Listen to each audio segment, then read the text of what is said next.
how to use Zelle to send and receive money.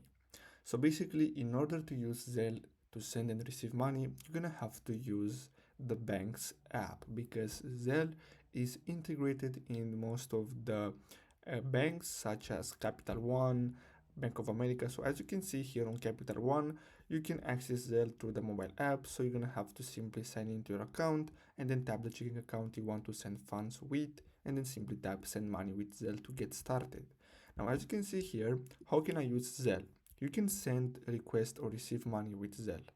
After you've enrolled, simply add your recipient's email address or US mobile number, the amount you'd like to send or request, review and add a memo, and then hit confirm.